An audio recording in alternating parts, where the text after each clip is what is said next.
రాజారాం గారు, నీకేది ఏమైంది? సార్ అనాథాశ్రమం కేసులో బెయిల్ క్యాన్సిల్ అయ్యే అవకాశం ఉంది. ఒకవేళ అదే గనక జరిగితే మీరు జైలుకి వెళ్లాల్సి వస్తుందేమో. ఏమండి, మీరు ఒకసారి వెళ్ళి జడ్జి గారిని కలిసి రండి. పదం లాయర్ గారు.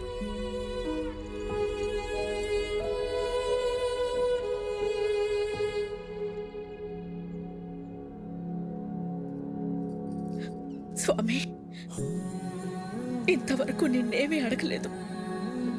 ఇప్పుడు అడుగుతున్నాను. చెయ్యని తప్పుకు ఆయన దోషిగా నిలబడకుండా చూడు.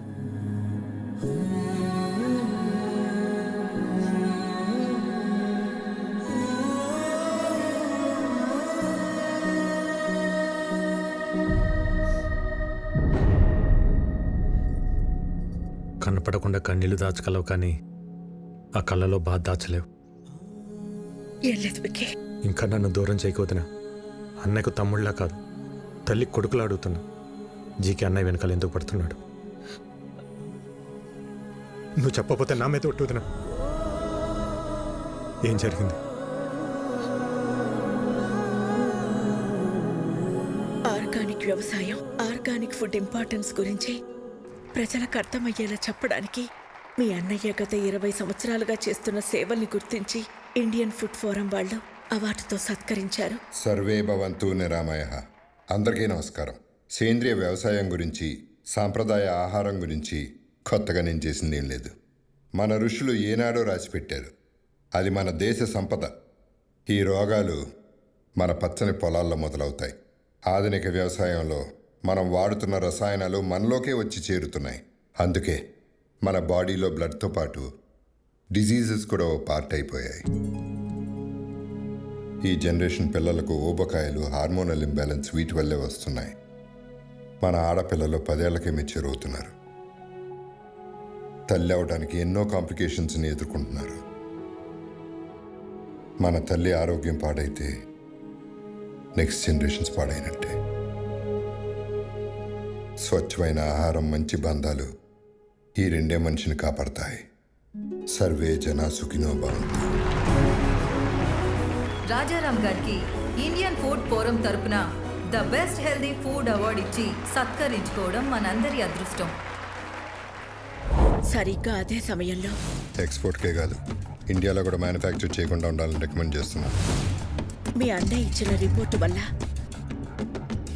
జీకే ప్రోడక్ట్స్ కొన్ని బ్యాన్ అయ్యాయి. జీకే బ్రాండ్ నేమ్ మార్చి అవే ప్రోడక్ట్స్ ని మళ్లీ అమ్మడం మొదలు పెట్టాడు. ఒకరోజు మీ అన్నయ్య అరేంజ్ చేసిన ఆర్గానిక్ ఫుడ్ ఎగ్జిబిషన్ లో పాపారావు పర్మిషన్ లేకుండా తన అల్లుడు GK fake food organic stall పెట్టాడు. These are not organic, they chemical products. అసలు ఈ స్టాల్ ఎవరు పెట్టనిచ్చారు?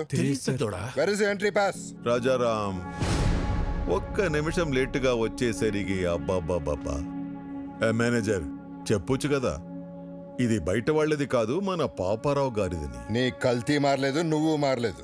జీకే బ్రాండ్స్ నీలా నాలా కాదు, international.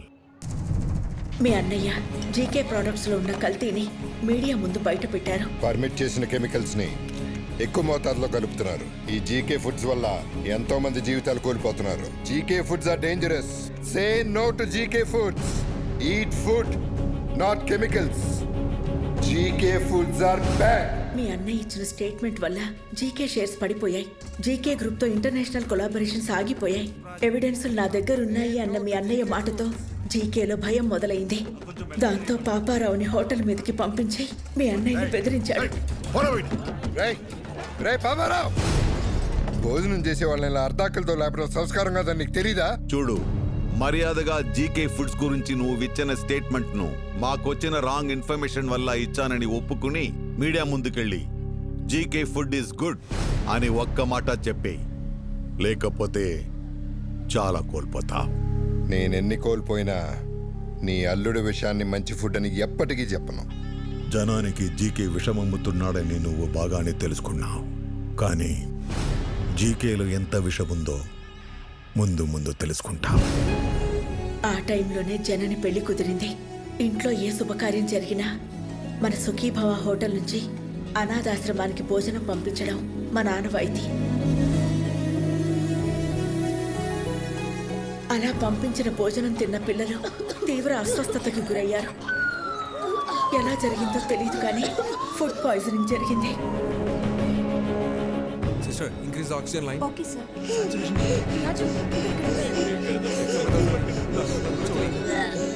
It's okay, it's okay.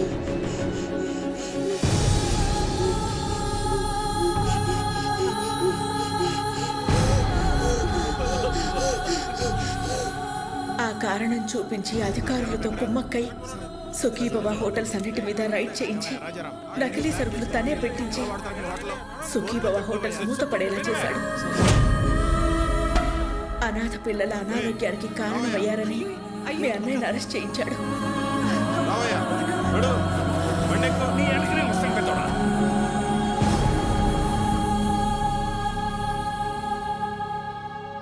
Bail మీద బయటకొచ్చిన మీ అన్నయ్యని బాధగా ఉంది కదా. నువ్వు నీ మాట వెనక్కి తీసుకోకపోయినా, నీ దగ్గర ఉన్న ఎవిడెన్స్లు ఇవ్వకపోయినా ఈ బాధ నీతో ఆగదు. నీ ఫ్యామిలీలో ప్రతి ఒక్కరికి ఇస్తా. టోటల్గా నీ లైఫ్లో హ్యాపీనెస్ లేకుండా చేస్తా. రే, భయపడేవాడినే అయితే నీ లైసెన్స్ ఆపేవాడినే కాదు. నేను జైలుకి వెళ్తే మహా అయితే నా పరువు పోతుంది. భయపడి మిమ్మల్ని ఇలాగ వదిలేస్తే జనాలు ప్రాణాలు పోతాయి. నా పరువు కంటే నాకు జనాల ప్రాణాలే ముఖ్యం. దాంతో జీకే జనని ఎంగేజ్మెంట్ క్యాన్సిల్ అయ్యేలా చేశాడు. రండి బావగారు, నమస్కారం. రండి, కూర్చోండి. కూర్చోడానికి రాలేదండి. ఏమైందండి? మీ హోటల్ మూతపడితే మాకు వ్యాపారాలు ఉన్నాయి కదా అని సర్దుకున్నాను. మీరు అరెస్ట్ అయినప్పుడు కూడా సొసైటీలో పెద్దవాళ్ళ మీద కేసులు కామన్ కదా, బయటపడతారులే అనుకున్నాను. కానీ ఇప్పుడు కోర్టులో విట్నెస్లు మీకు ఎగనెస్ట్గా ఉన్నాయండి. శిక్ష పడితే మీరు దోషి అవుతారు.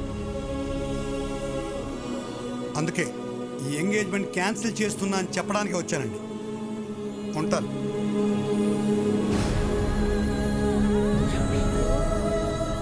అన్యాయంగా వాడు పెట్టిన తప్పుడు కేసుల నుంచి బయటపడడానికి మీ అన్నయ్య ఒంటరి పోరాటం చేస్తున్న టైంలో నువ్వు వచ్చావు. ఇంత జరుగుతున్న ఈ విషయం నా దగ్గర ఎందుకు దాచారు వదినా? బాబాయ్, ఎట్టి పరిస్థితులను విక్కీకి మన ప్రాబ్లమ్స్ గురించి తెలియకూడదు. ఇంతకాలం మనకు దూరంగా ఉండి వాడు ఎన్ని కష్టాలు పడ్డాడో, ఇప్పుడు మన కష్టాలు చెప్పి వాడిని బాధ పెట్టకూడదు. వాడు ఇక్కడ ఉన్నంతకాలం మనందరం సంతోషంగా కనపడాలి. మీ అందరిలో నాకు కనిపించిన సంతోషం నిజం అవ్వాలి. అది నిజం చేస్తా. కానీ ఈ విషయం నాకు చెప్పినట్టు అన్నయ్యకి తెలియకూడదు వదినా.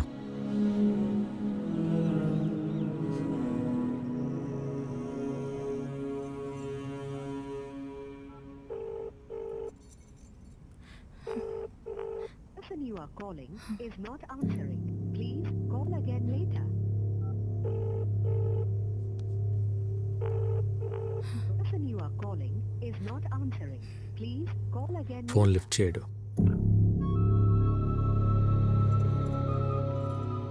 రేపు ప్రదీప్కి ఎమ్మెల్యే రుద్రప్రతాప్ కూతురుతో ఎంగేజ్మెంట్.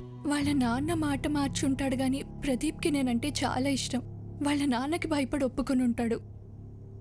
ఆ భయాన్ని నాకు వదిలే. నువ్వు లైఫ్ లాంగ్ అతనితో ఉండాలనుకున్నంత ప్రేమిస్తున్నావా? ప్రదీప్ అంటే నాకు చాలా ఇష్టం బాబాయ్. రేపు ఉదయం రెడీగా ఉండు, ఎంగేజ్మెంట్కి వెళ్దాం. ఓకే? ఇంకా టైం ఉంది కదా ముహూర్తానికి. నువ్వు వెళ్ళి రెస్ట్ తీసుకోమ్మా. జయ తీసుకెళ్ళి. బావగారు మీరు కూర్చోండి. హలో, సాంసరావు మాట్లాడుతున్నాను. చెప్పండి. ఇప్పుడు బోర్డు మీటింగ్ ఎందుకు? నాకు 1 hour టైం ఇవ్వండి. మీ 50 కోట్లు మీకు ఇచ్చేస్తాను. మీరు మళ్ళీ ఇలా వచ్చారండి బాబు. జస్ట్ డబ్బు కోసం మీ అబ్బాయి లైఫ్ అమ్మేస్తున్నారు. నాకు తెలుసు సార్, బిజినెస్లో మీ పార్ట్నర్స్ పెట్టిన ఇన్వెస్ట్మెంట్ వెనక్కి అడిగేసరికి మీకేం చేయాలో అర్థం కాలేదు. అదే టైంలో జీకే మీకు ఒక ఆఫర్ ఇచ్చాడు. అదే రుద్రప్రతాప్ కూతురుతో ఎంగేజ్మెంట్. అన్నయ్యకి ఒక్క మాట చెప్పు ఉండాల్సింది కదా సార్. నా సమస్య రాజారాం గారు తీర్చగలిగేంత చిన్నది కాదు బాబు. 50 కోట్లు చూశారుగా. 50 కోట్లు అనేసరికి మీరు ఆలోచనలో పడ్డారు. ముహూర్తానికి టైం అవుతుంది, బయలుదేరండి. ఆడికి ఎలా రాసి పెట్టుంటే అలాగే అవుతుంది.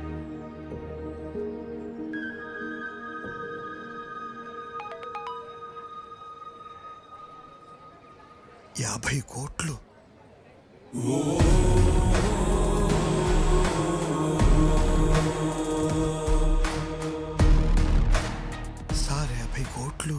సార్ అమౌంట్ వచ్చింది, మీ ప్రాబ్లం తీరింది.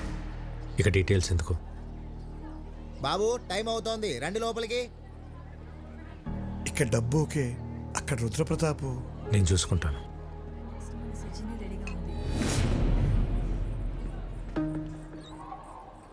ఎవరు నువ్వు? ఒక చిన్న లైవ్ షో చూపించాలి. అంత టైం లేదు నాకు. జైలుకి వెళ్ళే టైం ఉందా?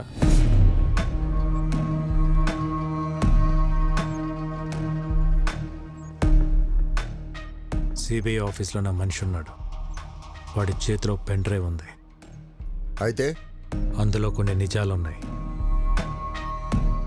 నీ బినామీ కంపెనీ పేర్ల మీద మెడిసిన్స్ అని చెప్పి కలకటా పోర్ట్ నుంచి డ్రగ్స్ ఎక్స్పోర్ట్ చేస్తున్నావు అంట కదా. 60 గ్రాములు కూడా ఉండని పెన్ డ్రైవ్లో 6,000 crores వర్త్ స్కామ్ సాక్ష్యాలు ఉండటం టూ మచ్ కదా. ఏం కావాలి నీకు? 30 సెకండ్స్లో నువ్వు నీ జనం ఈ ప్లేస్ ఖాళీ చేసి వెళ్ళిపోవాలి. మరి ఆ పెన్ డ్రైవ్? నువ్వు ఇంటికి వెళ్ళేసరికి నీ చేతిలో ఉంటుంది. అలాగే. రండి, రండి, బయలుదేరండి. తొందరగా, తొందరగా బయలుదేరండి. Come on, move, move. ఏమైందండి? మీరు ఒక చిన్న హెల్ప్ చేసి పెట్టాలి సార్. తప్పకుండా చేస్తాను బాబు. ఏ ఎంగేజ్మెంట్ అయితే మీరు ఆపారో అదే జరుగుతుందని అన్నయ్య ఫోన్ చేసి చెప్తే బాగుంటుంది. ఇప్పుడే ఫోన్ చేసి చెప్తాను. Thank you. పద. ఏమైందమ్మా అంత హ్యాపీగా ఉన్నా? బాబాయ్ వాళ్ళతో మాట్లాడాడమ్మా, వాళ్ళు పెళ్లి కొప్పుకున్నారు. అవునా? విక్కీ, ఏంటిది చెప్పేది? నిజమే వదినా. ఏం మ్యాజిక్ చేసావయ్యా? నిజంగానే మ్యాజిక్ అమ్మా. సింగిల్ క్లిక్ లో 50 కోట్లు. 50 కోట్ల? ఉవి ఉవి వాళ్ళు 2 రోజులు ఎంగేజ్మెంట్ పెట్టుకోమని ఫోన్ చేశారు. ఏదో తప్పైపోయింది, ఎంగేజ్మెంట్ పెట్టుకోమని చెప్పారు. 2 days టైం ఉంది. షాపింగ్ చేయాలి, బంధువులు పిలవాలి, ఇంకా చాలా పనులు ఉన్నాయి. అవుతుందో లేదో మరి. నాదొక చిన్న రిక్వెస్ట్. ఏంట్రా?